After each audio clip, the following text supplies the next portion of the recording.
देखो भाई, ये कोई हमारे पास जल था।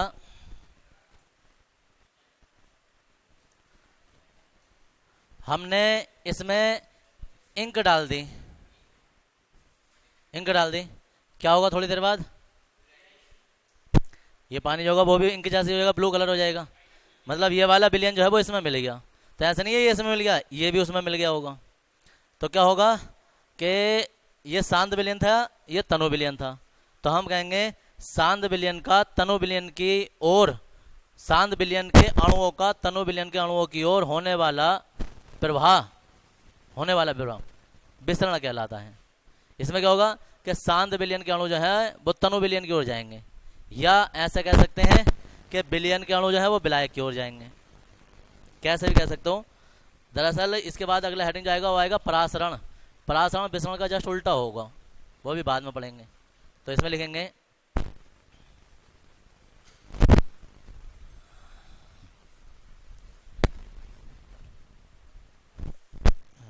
इसमें लिखो सांद्र बिलियन के अणुओं का, सांद्र बिलियन के अणुओं का तनु बिलियन, सांद्र बिलियन के अणुओं का तनु बिलियन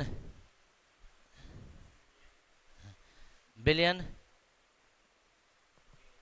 में होने वाला, तनु बिलियन में होने वाला स्वतः प्रवाह, तनु बिलियन में होने वाला स्वतः प्रवाह,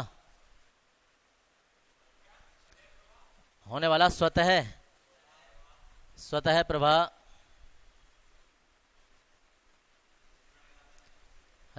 विसरण कहलाता है।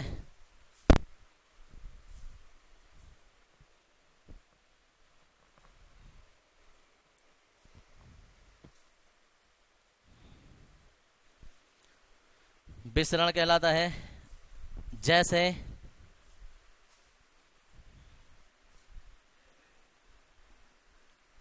पोटेशियम परमैंगनेट का, जैसे पोटेशियम परमैंगनेट का जल में विसरण,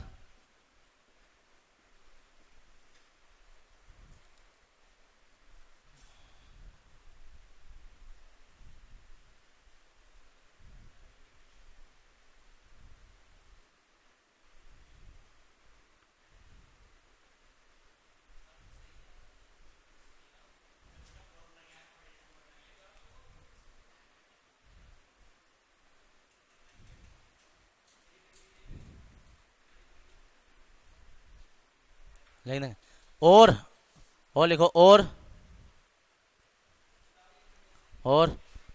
अरे दूसरा उदाहरण लिख रहे हैं इसका। और अगरबत्ती का वायु में विसरण, अगरबत्ती नहीं होती है, अगरबत्ती का वायु में विसरण,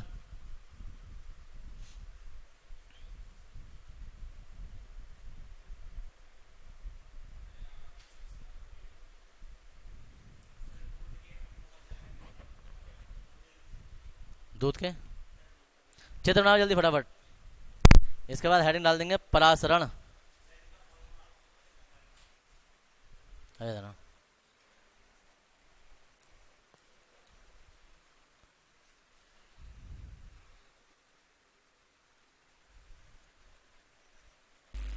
पोटेशियम परमैंगनेट KMnO4, लाल दवा भी कहते हैं इसे।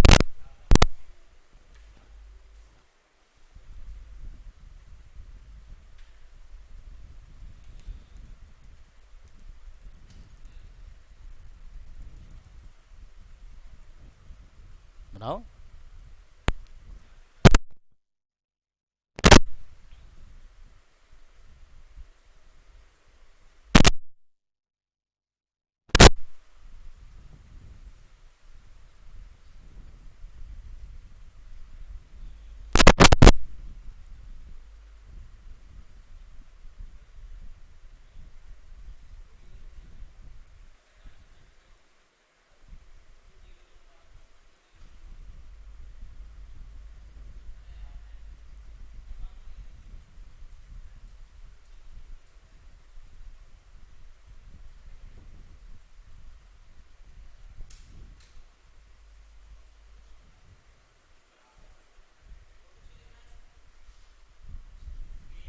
परासरण लास्ट।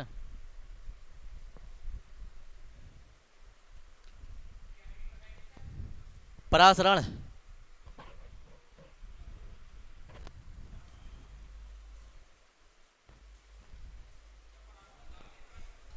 अभी सिर्फ परासरण।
देखो इधर, ये कोई पात्र है, इसमें एक और जो है वो भरा हुआ है विलायक। विलायक जैसे जल, एक और भरा हुआ है इसमें विलयन। विलयन बीच में क्या है, बीच में एक इसमें झिल्ली लगी होती है, झिल्ली होती है एक बारीक सी पतली सी परत। ये कैसी झिल्ली होती है, ये होती है अर्धपारग में झिल्ली।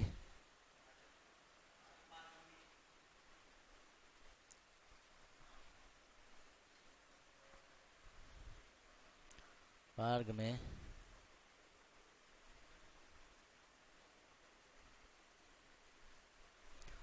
अर्धपारग में झिल्ली। अर्धपारग में झिल्ली की खासियत ये होती है कि ये बारीक बारीक अणुओं को तो जाने देती है, मोटे मोटे अणुओं को रोक लेती है। मोटे अणु होते हैं विलयन के, बारीक अणु होते हैं विलायक के। याद रखना, जैसे कि जल, यानी कि पतले विलयन को तो ये निकलने देगी, या पतले विलायक को तो निकलने देगी, या पानी को आराम से निकलने देगी, लेकिन दूध को या चीनी के विलयन को नहीं निकलने देगी। तो क्या होता है कि इसमें से केवल विलायक विलायक के अणु तो निकल जाएंगे, विलयन के नहीं निकलेंगे। मतलब यह है कि इधर से इधर की ओर ना ये प्रवाह हो जाएगा।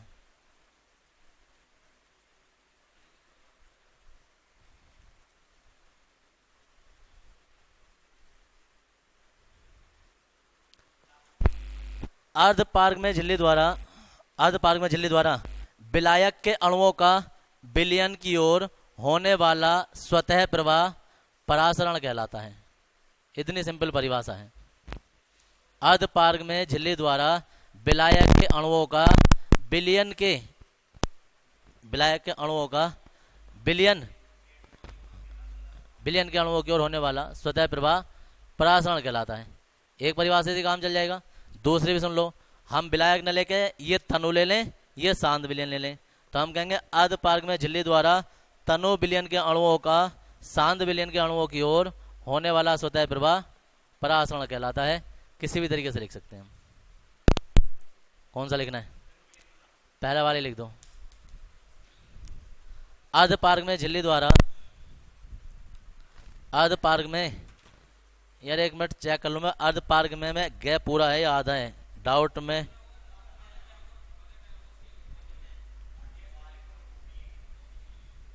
वही है, डाउट होने में नंबर का नुकसान।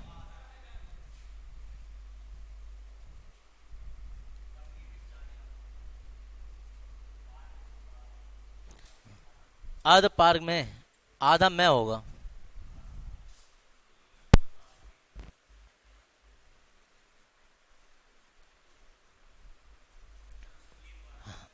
अर्धपारग में झिल्ली द्वारा विलायक के अणुओं का, विलायक के अणुओं का विलयन के अणुओं की ओर, विलायक के अणुओं का विलयन के अणुओं की ओर होने वाला,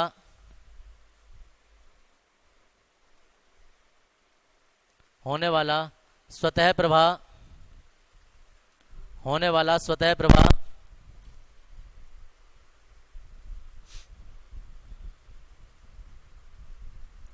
होने वाला स्वतः प्रवाह परासरण कहलाता है। देखो इसके बहुत सारे उदाहरण हैं। तो हाँ, उदाहरण इसका ये है कि कोई भी चीज़ अगर हम किसी द्रव में रखें वो थोड़े समय बाद फूल जाए, तो वो इसका उदाहरण है। कैसे कि जो होती है ना, वो कभी तुमने देखा होगा चने, लोग ज़्यादातर क्या होते हैं, रात को ना भिगो के रख देते हैं और सुबह तक वो थोड़े फूल जाते हैं।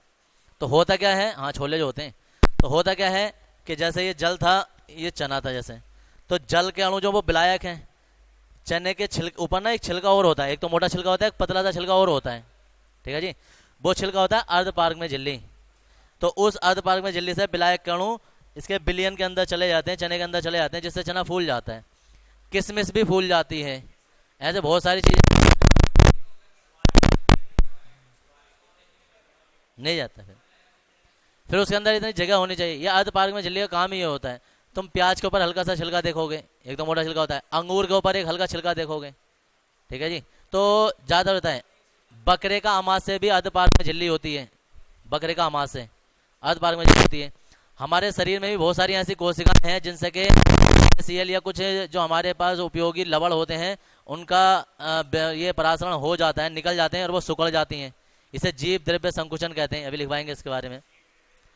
हाँ, तो ये सब है कि किसी भी अर्धपारग में लेते, उदाहरण में लिखेंगे जल में, जल में चने का फूलना, जल में चने का फूलना। नंबर नेक्स्ट, मतलब और लिखेंगे कोमला आगे, किशमिश का जल में फूलना,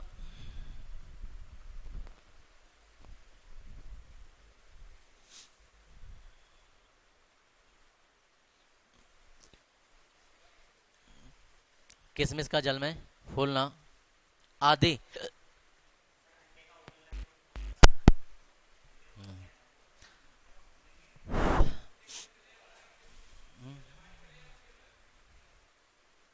क्या पता जाता हूँ इनका। देखो इधर,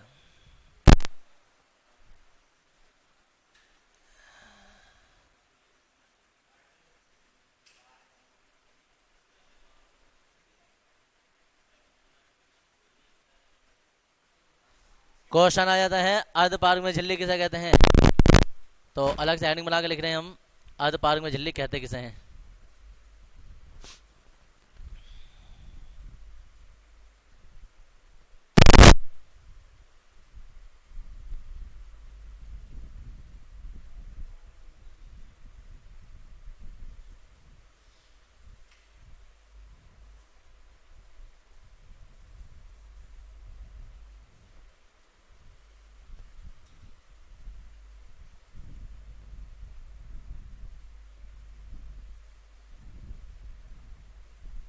इसमें लिखेंगे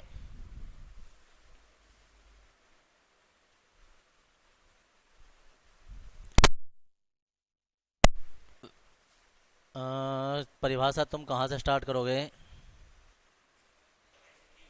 तो कैसे लिखो, मैं तो कहीं से बोलूँगा बन जाएगी। चलो ऐसा इसे लेंगे, अर्धपारग में झिल्ली होती है, अर्धपारग में झिल्ली एक विशेष प्रकार की झिल्ली होती है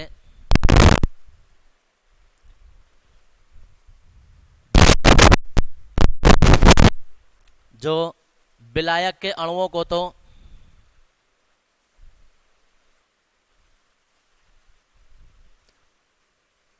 जो विलायक के अणुओं को तो अपने अंदर से निकलने देती है, जो विलायक के अणुओं को तो अपने अंदर से निकलने देती है, परंतु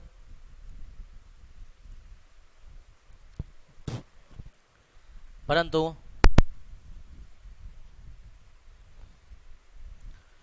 परंतु बिलियन के अणुओं को गुजरने नहीं देती है, परंतु बिलियन के अणुओं को गुजरने नहीं देती है।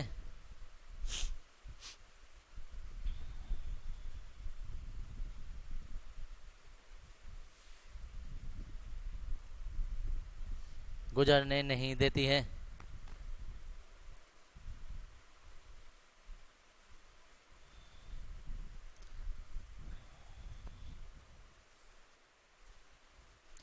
यह निम्नलिखित दो प्रकार की होती हैं।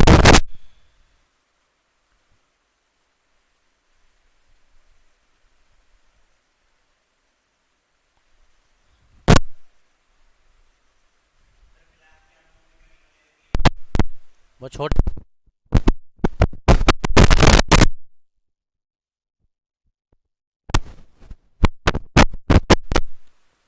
ये दो प्रकार की होती हैं। पहले वाला हेड डाल प्राकृतिक अर्धपारगम्य झिल्ली और कृत्रिम अर्धपारगम्य झिल्ली। प्राकृतिक जो प्राकृतिक रूप में मिलती है, कृत्रिम जो मानव बनाता है। कृत्रिम को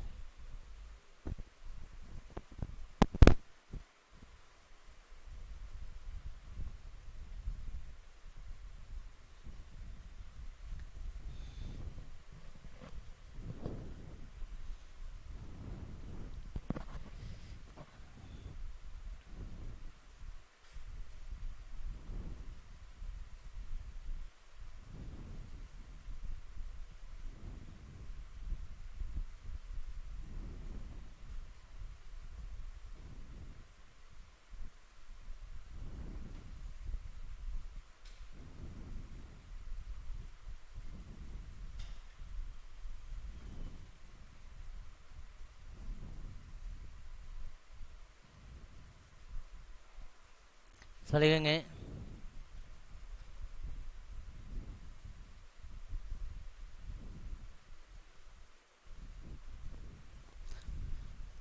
वे झिल्ली जो प्राकृतिक रूप से प्राप्त वे अर्धपारगम्य झिल्ली वे अर्धपारगम्य झिल्ली वे अर्धपारगम्य झिल्ली जो प्राकृतिक रूप से प्राप्त होती हैं। प्राकृतिक रूप से प्राप्त होती हैं।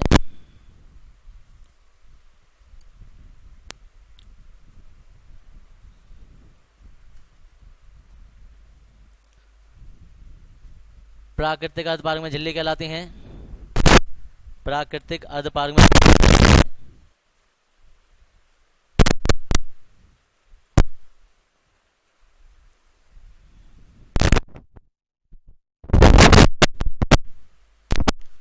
प्राकृतिक अर्धपारगम्य झिल्ली कहलाती हैं। जैसे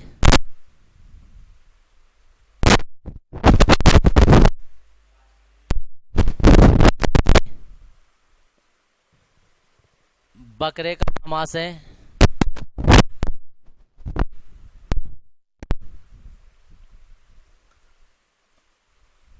बकरे का मांस है।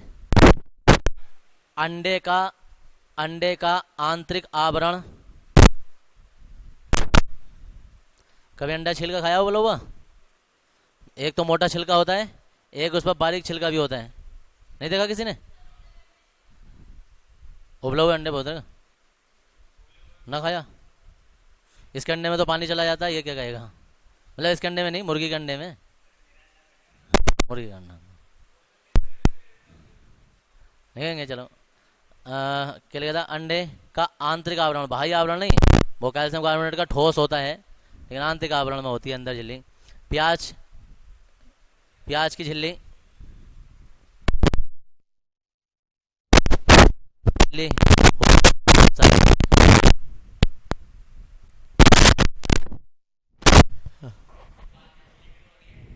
किसमें प्लाज्मा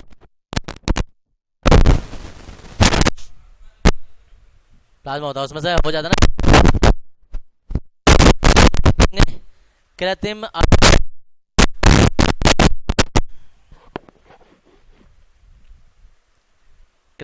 अर्धपारगम्य झिल्ली परिभाषा सुन लो ध्यान से।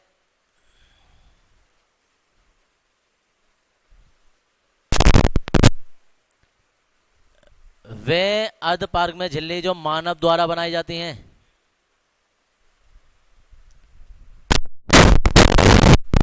वे जो मानव द्वारा कृत्रिम अर्धपारगम्य झिल्ली कहलाती हैं।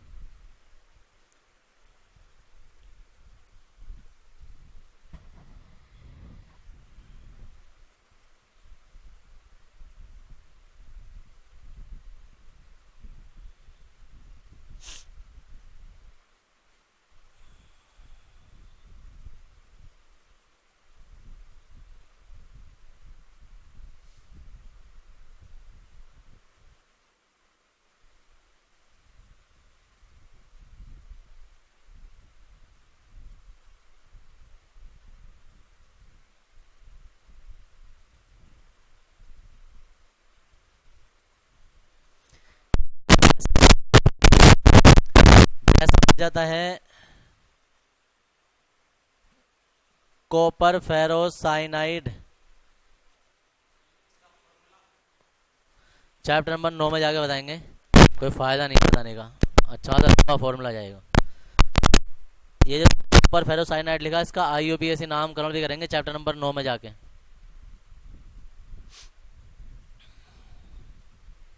और भी बहुत सारी होते हैं, फिलहाल तो सबसे कॉमन यही रहती है जो यूज करते हैं हम।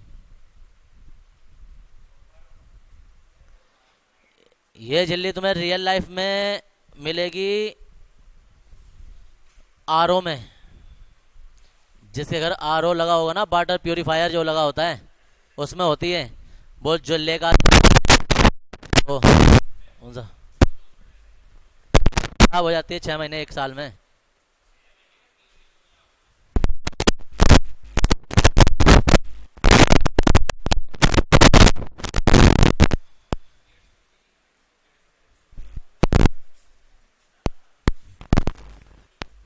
हाँ जी,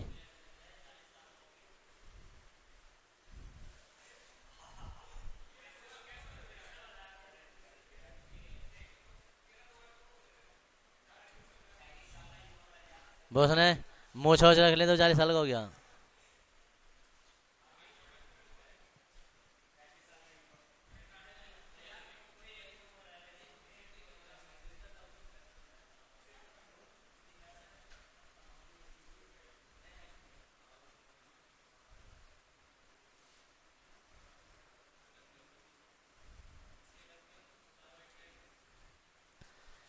देखो भाई, सुन लो 1 मिनट जरा। दरअसल कोई अंडा है हमारे पास, हाँ अंडा है, और अंडा जो कच्चा है भी उबाला नहीं है, और ना उबालेंगे हम। कच्चा अंडा है, कच्चे अंडे को किसी अम्ल में डालते हैं हम, जैसे कि HCl या किसी और अम्ल में भी डाल सकते हैं। और जब हम उसे डालते हैं ना, तो उसका जो हार्ड वाला भाग होता है ना, हार्ड वाला जो कठोर भाग होता है, वो उतर जाता है, वो गल जाता है या उतर जाता है। और अंडा जो है ना, वो ऐसे बचता है जैसे गुब्बारे के अंदर, व्हाइट गुब्बारे के अंदर पानी भरा हो, ऐसे अंडा रह जाता है सिर्फ। और वो जो व्हाइट गुब्बारा जो झिल्ली होती है, वो अर्ध पार्क में झिल्ली रह जाती है। उसकी जो हार्ड पार्ट होता है उसका, कैल्शियम कार्बोनेट का कहते हैं बना हुआ होता है, वो उतर जाता है। तो वो तुम्हें कुछ ऐसा नजर आएगा।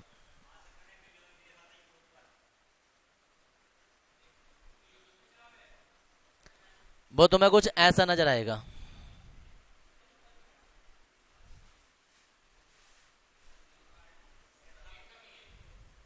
ठीक है जी, ये है।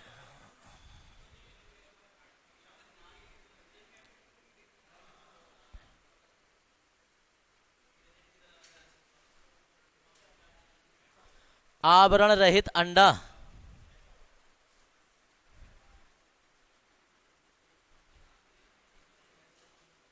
आवरण रहित अंडा।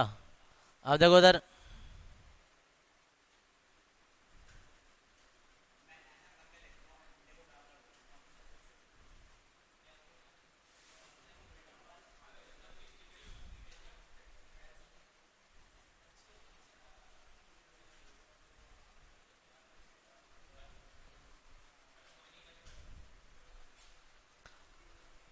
हाँ जी, तो होता क्या है,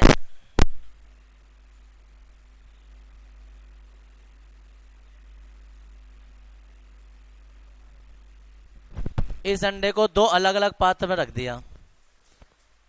एक बार तो रखा हमने इसे जल से भरे पात्र में, ठीक है जी, जल से भरे पात्र में। जब जल से भरे पात्र में इसे हमने रखा,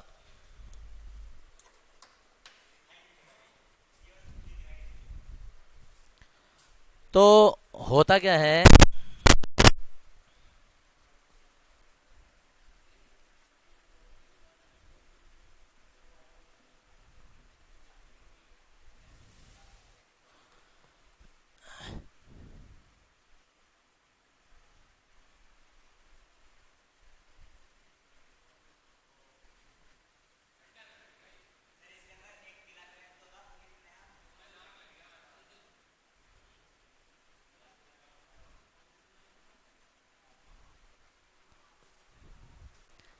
ये अब देखो इधर, जब ये अंडा जल के अंदर रखा, तो अंडे के अंदर का जो द्रव होता है ना, वो गाढ़ा होता है, जल वो पतला है।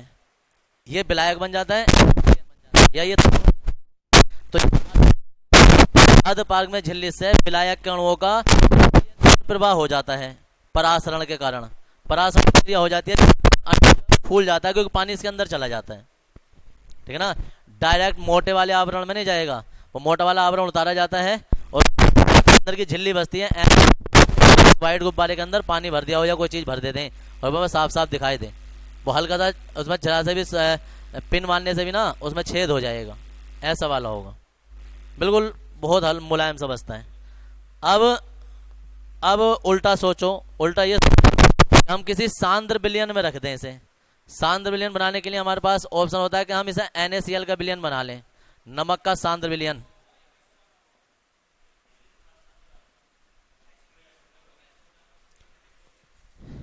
देखो जब NaCl के विलयन में हम इसे डालते हैं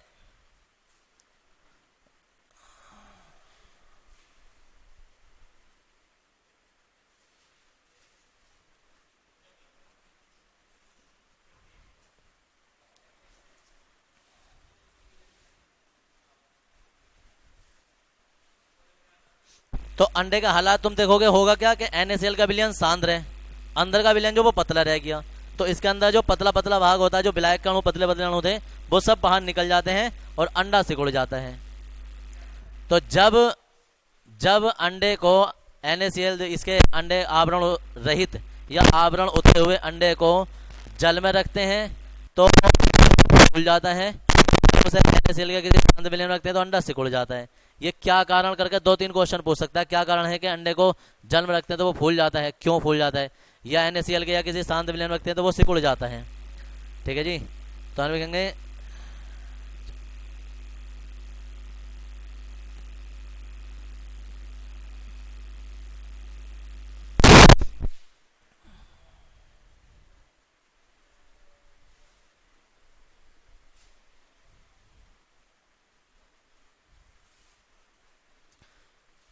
जल से भरे पात्र में अंडा और NaCl के सांद्र विलयन में अंडा, ये तीनों चित्र बनाने तुम्हें इसी क्रम में। और चित्र बनाते हुए ध्यान रखना, इस अंडे से ये वाला अंडा मोटा बनना चाहिए और इस अंडे से ये वाला अंडा जो है वो छोटा बनना चाहिए।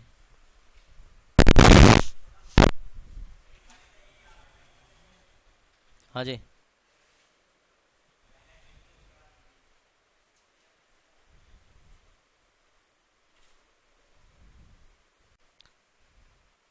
जब किसी अंडे को HCl में डाला जाता है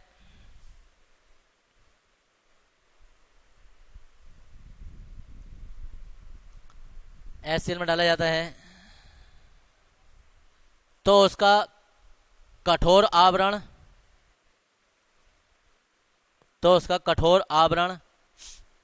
पृथक हो जाता है, तो उसका कठोर आवरण पृथक हो जाता है।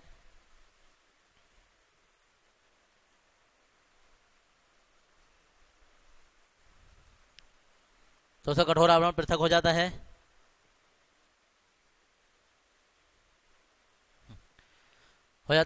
अब इस अंडे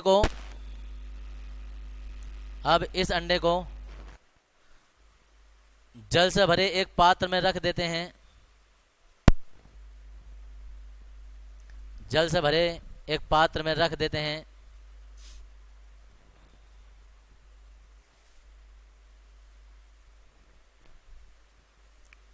जल से भरे एक पात्र में रख देते हैं जिससे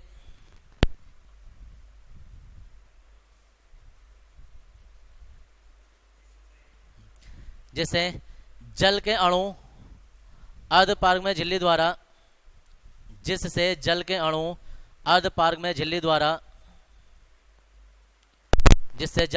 अर्धपार्ग में झिल्ली द्वारा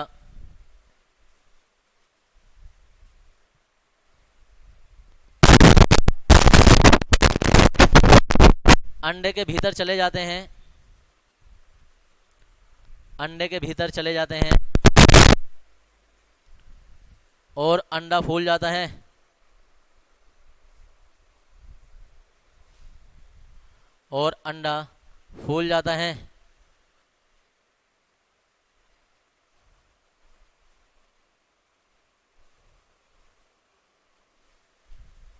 अंडा फूल जाता है।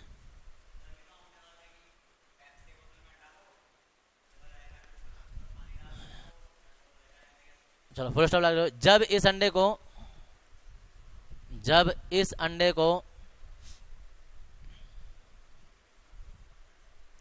NaCl के सांद्र विलयन में जब इस अंडे को NaCl के सांद्र विलयन में डाला जाता है, NaCl के सांद्र विलयन में डाला जाता है, विलयन में डाला जाता है, तो अंडे से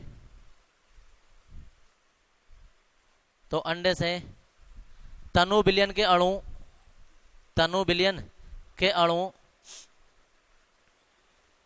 तो अंडे से तनु विलयन के अणु NaCl के सांद्र विलयन में आ जाते हैं, NaCl के सांद्र विलयन में आ जाते हैं,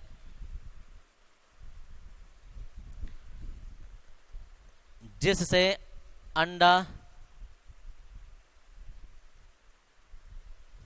अंडा सिकुड़ जाता है।